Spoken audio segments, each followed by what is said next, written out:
144 ধারায় 100 বস্তা চিনি উদ্ধার, পাচারকালে আটক 2 গাড়ির চিনি।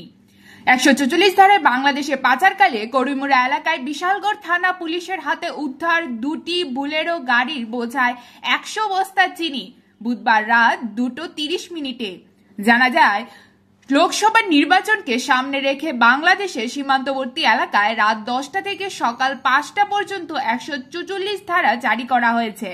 কিন্তু আশ্চর্যের বিষয়, 144 ধারা জারি থাকা সত্ত্বেও প্রতিনিয়ত অবৈধভাবে বাংলাদেশে বিভিন্ন নেশা জাতীয় সামগ্রী থেকে শুরু করে চিনি পাচার করা হচ্ছে।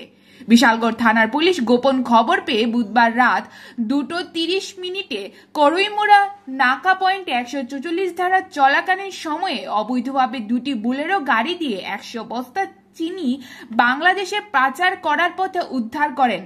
গাড়ি সহ সমস্ত চিনি উদ্ধার করে নিয়ে আসে বিশালগড় থানায়। সংবাদ মাধ্যমে বিস্তারিত আলোচনা করেন বিশালগড় থানার ওসি রানা চ্যাটার্জি।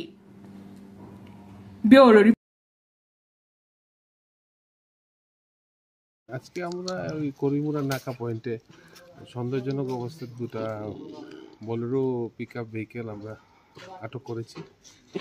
আর এই ভেহিকেলগুলিতে 50 বস্তা করে টোটাল 100 বস্তা চিনি পাওয়া গেছে আর কি। এগুলি আমরা সিজ করে তদন্ত শুরু করেছি যে এগুলি কোথায় যাচ্ছিল বা কে বা কারা এগুলি এনেছে এখানে।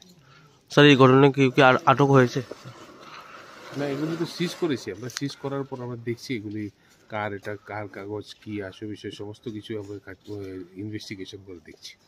স্যার, মোট কত বস্তা চিনি আছে এখানে? 100। জনদর্পণ।